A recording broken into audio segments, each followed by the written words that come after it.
Ha arba'atun hurum. Ada 4 bulan yang disebut dengan bulan haram. Yang pertama Zulhijjah, yang kedua Zulqa'dah, Zulhijjah, Muharram, dan Rajab. Salasun mutawaliyatun. Ada 3 bulan yang berurut-urut. Ada 3 bulan yang tak terpisah. Itulah dia Zulqa'dah, Zulhijjah, dan insya Allah tak lama lagi kita akan masuk ke bulan Muharram. Sedangkan yang 1 bulan ini ma baina Jumada wa Sya'ban, terletak di antara bulan Jumadil Akhir dan bulan Sya'ban, yaitu disebut dengan bulan Rajab. Jadi pada bulan-bulan ini kita dianjurkan beramal. Amal yang paling afdal adalah melaksanakan puasa-puasa sunat. Khusus untuk bulan Muharram nanti itu ada puasa sunat yang disebut dengan puasa Asyura. Jadi kita catat tanggalnya, insya Allah nanti tanggal 1 September itu bertepatan 1 Muharram, berarti nanti pas pada tanggal 9, yang paling bagus puasa itu tanggal 9, 10, 11. Kalau tidak sanggup 3 hari, karena kata Nabi SAW, jangan sama puasanya dengan puasa Bani Israel. Khaliful Yahud. Bedakan puasa kamu dengan puasa orang Yahudi. Orang Yahudi itu puasanya cuma tanggal 10 saja. Maka supaya kita beda dengan Yahudi, puasa 9, 10, 11. Kalau tak sanggup 9, 10, 11, pilih 2 hari saja, 9, 10.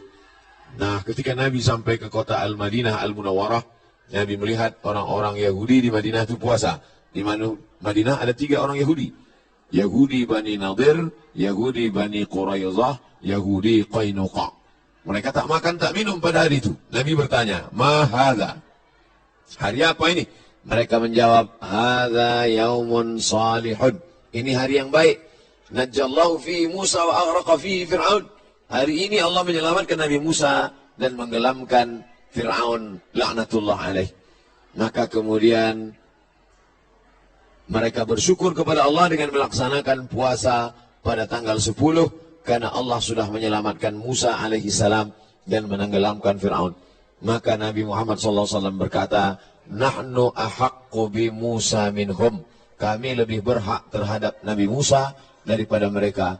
Maka Nabi pun memerintahkan fa'amara bi siyamihi. Nabi memerintahkan puasa. Jadi tentang puasa Asyura ini tidak ada ikhtilaf antara ulama tentang disyariatkannya berdasarkan hadis-hadis yang sahih tuntunan Nabi Muhammad sallallahu alaihi wasallam. Oleh sebab itu kita yang berbadan sehat, khususnya bagi perempuan yang banyak punya hutang puasa kemarin, dengan berpuasa di Asyura 9, 10, 11, dia sudah bisa mengqadha, mengganti 3 hari puasa yang tinggal. Karena perempuan yang kemarin tinggal puasanya di bulan Syawal, di bulan Muharram, di bulan Ramadan, itu bisa diganti di bulan Syawal sebanyak 6 hari. Orang yang berpuasa 6 hari di bulan Syawal otomatis dapat pahala puasa sunat walaupun niatnya qadha. Begitu kata Imam Abu Zakaria Al-Ansari dari kalangan mazhab Syafi'i yang disebutkan dalam kitab Fatawa Al-Azhar oleh Syekh Atiyah Saqar. Niatnya niat qadha saja, tidak niat sunat. Karena kalau niat sunat, qadha tak dapat. Tapi kalau niat qadha, maka otomatis pahala puasa sunatnya dapat. Begitu juga dengan orang yang puasa Senin Kamis. Niat qadha di hari Senin, maka qadhanya lunas dan pahala Senin dapat. Niat qadha di hari Kamis, pahala qadhanya dapat dan otomatis dapat pahala puasa sunat.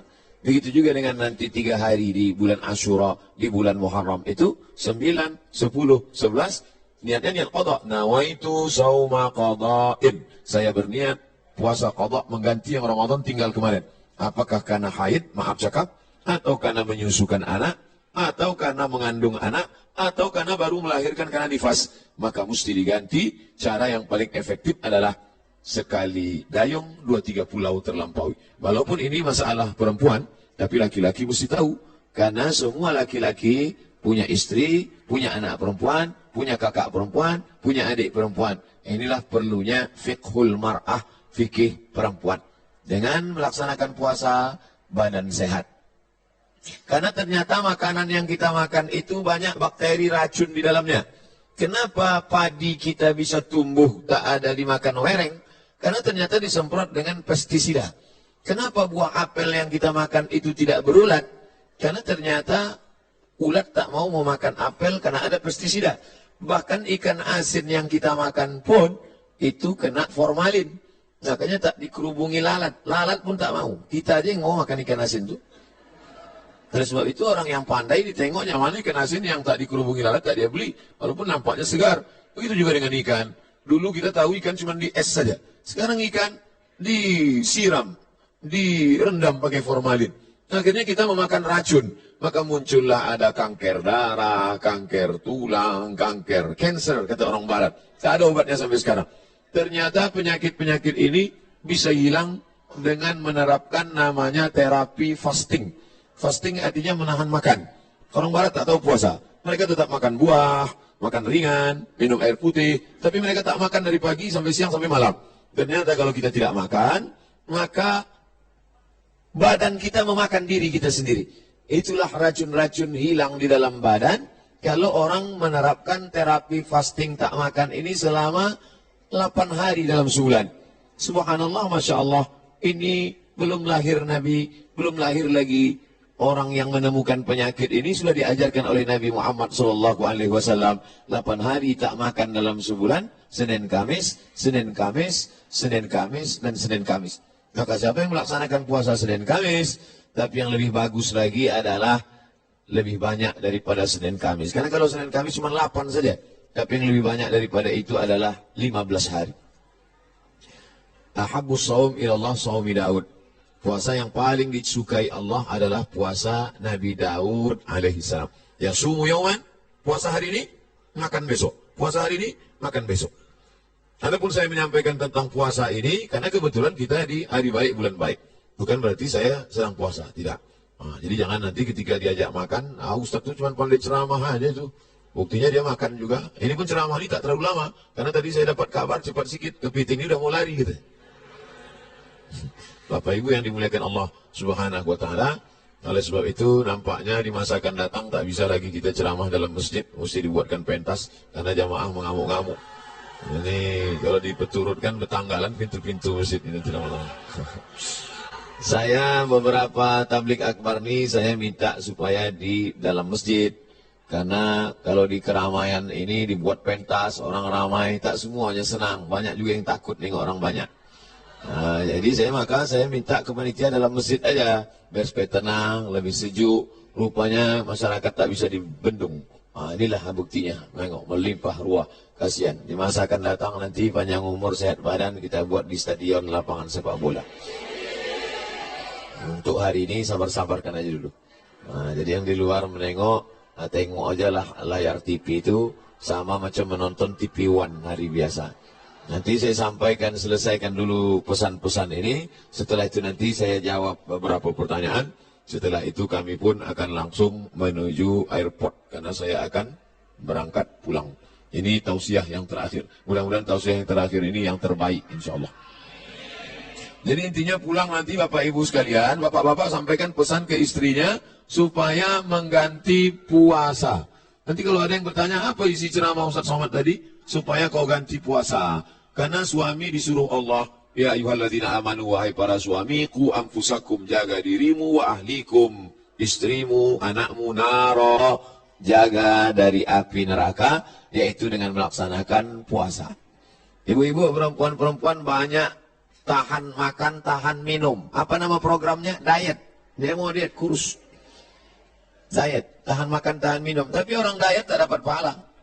Tapi kalau orang puasa, dua-duanya dapat. Pahala dapat, qadha lunas, pahala sunat dapat, diet menyusul. Dengan syarat jangan diganti di waktu malam. Karena banyak juga mengqadha puasa di waktu siang, mengqadha makan di waktu malam. Nah, tak dapat apa-apa. Oleh sebab itu maka badan sehat, otak sehat, orang yang sedang melaksanakan puasa menanamkan takut kepada Allah Subhanahu wa Ta'ala. Takut menganiaya orang, takut menengok yang haram, takut membicarakan aib orang. Kalau sedang puasa Asyura itu nanti mana ada orang mau membicarakan aib orang lain? Ibu-ibu yang ditelepon kawannya cerita tentang tetangga, anak si fulan, istri si fulan, tak mau dia bicara. Jangan bicarakan aib orang lain, stop. Nanti malam baru kita bahas gitu deh. Haram, tak boleh. Man lam yada' qaula zur, siapa yang tak meninggalkan cakap kotor, cakap yang tak baik, membicarakan aib orang lain, menganiaya, falaisa lillahi hajatun fi ayyada'a ta'amahu wa syarabahu. Tak ada gunanya dia tahan makannya, dia tahan minumnya, kalau tidak menahan cakap kasar, aib, ribah, namimah. La yadkhulul jannata namamun, tak masuk surga orang yang membawa-bawa cakap orang. Cakap si A tentang si B, disampaikan oleh si B kepada si C, beradu kepala si B dengan si C gara-gara si B. Oleh sebab itu dalam hadis dikatakan, Nabi membelah pelepah kurma, Nabi tusukkan ke suatu makam. Sahabat heran, kenapa kau tusukkan pelepah kurma itu ya Rasulullah? Kata Rasulullah, ini orang yang di dalam kubur ini sedang kena azab. Azab apa? Azab kubur. Itulah makanya sebelum salam kita berdoa, Allahumma inni a'udzubika min azabi jahannam wa min azabil qabri. Minta jauh dari azab kubur. Kenapa dia di azab kubur ya Rasulullah? Ada dua dosa dia. Yang pertama, kena azab kubur karena namam, membawa-bawa cakap orang. Oleh sebab itu kalau lidahnya terpancing mau bicara aib orang lain, stop, diisi dengan zikir, tasbih, tahmid, takbir, tahlil. Tasbih, subhanallah. Tahmid, alhamdulillah. Takbir, Allahu akbar. Tahlil, la ilaha illallah. Kalimatani, dua kalimat. Khafifatani ala lisan, ringan di lidah. Thaqilatani fil mizan, berat pada timbangan hari kiamat. Habibatani ila rahman, disukai Allah. Subhanallah bihamdihi, subhanallahil azim. Subhanallah bihamdihi, subhanallahil azim. Subhanallah bihamdihi, subhanallahil azim. Jadi yang paling bagus diisi pada bulan Arab ini, Dzulqa'dah, Dzulhijjah, Muharram, ini adalah puasa sunat. Tapi ada 4 hari di bulan ini tak boleh puasa. Di antara 3 bulan ini ada 4 hari tak boleh puasa. Itulah dia tanggal 10, tanggal 11, tanggal 12, tanggal 13. Kenapa tak boleh puasa? Karena hari raya daging kambing melimpah ruah. Walaupun tak semua bisa makan kambing ini, karena asal ditengoknya, baru menengok bungkusnya aja sudah naik darah tingginya. Belum lagi makan dagingnya. Nah, adapun sekarang, inilah masanya membakar kolesterol, membakar karbohidrat, membakar yang kita makan pada saat penyembelihan hewan kurban kemarin. Adapun ibu-ibu, bapak-bapak yang masih banyak daging kurban di freezer itu, sedekahkanlah kepada anak yatim, fakir miskin. Ini udah hari raya yang keberapa ini di bulan Zulhijjah. Sudah mau habis bulan Zulhijjah, masuk bulan Muharram. Tapi kulkas masih banyak yang belum bisa ditutup. Masih menyipak kaki kambing itu lagi. Oleh sebab itu, maka ini menunjukkan kita ini ada sifat tamak. Ada sifat tak ingin rezeki kita itu dimakan orang lain. Padahal puncak keimanan adalah la yu'minu ahadukum, kamu tak beriman hatta yuhibba li akhihi, sampai kau sayang kepada saudaramu ma yuhibbu li nafsi, sama macam sayang pada diri sendiri. Tak sampai hati kita, makanan itu hanya lewat di leher kita. Kalau enak rendang kambing, gulai, soto, capcay, sop itu di lidah kita, di leher kita, maka kita bagikan kepada yang lain. Makanya kata Nabi SAW, idza tabakhta fa'akthir ma'aha. Kalau kau masak, banyakkan kuahnya. Kita disuruh masak banyak kuah. Untuk apa? Bagi kepada tetangga. Jadi kalau daging tadi tinggal 2-3 potong, masaklah nanti sore, banyakkan kuahnya. Bagikan. Tapi jangan gara-gara ceramah nih, ibu tu hasil sedekah kuah aja sih. Apa maknanya? Sedangkan sikit saja dia bisa berbagi, apalagi banyak. Oleh sebab itu maka dalam Islam. Tapi masalah lapar ini tak bisa kita ceritakan. Lapar bukan teori. Tak bisa diceritakan lapar menurut bahasa, lapar menurut istilah, lapar menurut etimologi, lapar menurut terminologi. Lapar mesti dirasakan. Setelah kita rasakan lapar itu, maka muncullah rasa berbagi. Lapar Ramadan sudah lupa, udah agak lama. Ramadan, Syawal, Dzulqa'dah, Dzulhijjah, 5 bulan setelah itu, datang kita disuruh mengingat lapar lagi. Itulah dia lapar 3 hari, tanggal 9, tanggal 10, tanggal 11. Ngaji jangan cuma pengajian aja. Pengajian nonton TV, pengajian di YouTube, pengajian sekarang live langsung cukup. Jangan sekedar pengajian tapi langsung diamalkan. Pulang dari sini, ambil spidol, tengok mana kalender, tanggal 9, tanggal 10, tanggal 11, garis di bawah, puasa Asyura. Andai, maaf, cakap, pas tanggal 9, 10, 11, dia haid, maka dapat tetap pahalanya karena sudah ada niat. Innamal a'malu binniat. Ibu kenapa tak puasa? Mohon maaf, saya sedang halangan. Tapi niat sudah sampai. Adapun laki-laki tak ada alasan. Kau kenapa tak puasa? Aku niat aja sudah sampai. Anda? tetap laksanakan. Maka bapak membangunkan istrinya. Rahimallahu mar'an, Allah merahmati laki-laki yang membangunkan ahli bait keluarganya supaya mengingatkan dia puasa besok. Bu, omak si pulan, besok puasa, ganti puasa kodok kau yang tinggal Ramadan kemarin. Begitulah beruntungnya kalau punya suami solehah, kalau punya suami soleh, istri solehah. Tapi kalau dapat laki Fir'aun,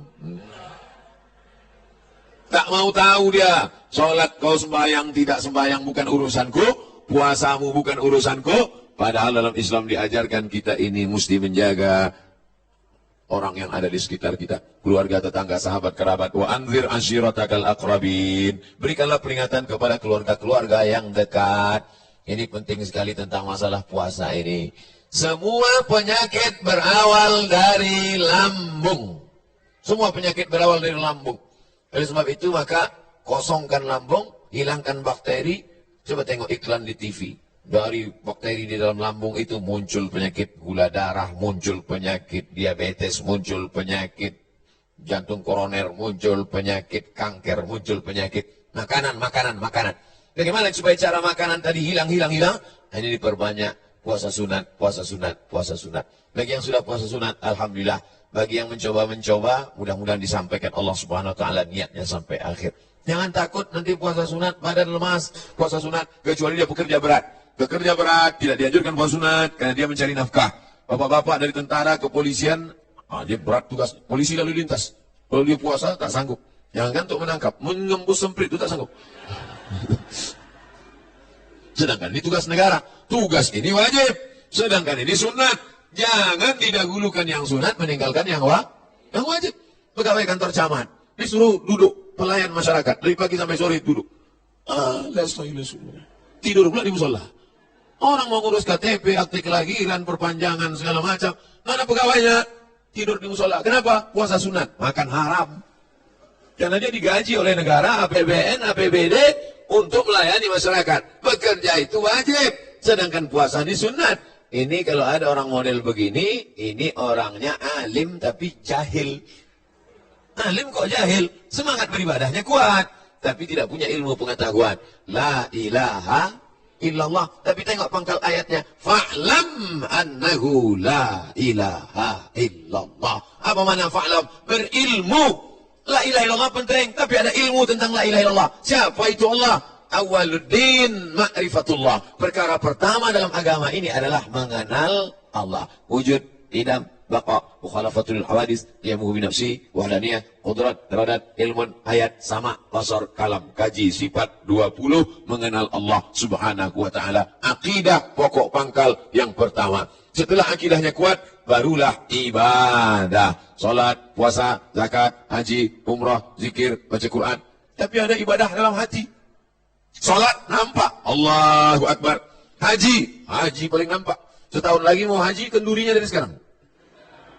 Sudah balik haji, pakai sorban, pakai jubah, ditulis pula di pangkal nama, haji. Kalau tak ditulis pakai spidol, tak mau datang undangan. Tapi ada ibadah dalam hati, tak nampak. Apa dia? Ridho. Apa dia? Qanaah. Apa dia? Sabar. Mana nampak orang ridho? Ridho itu artinya menerima ketetapan Allah Subhanahu wa taala. Termasuklah ibu-ibu yang di luar ini semuanya adalah orang-orang yang ridho. Tak nampak Ustaz itu tak apa-apalah.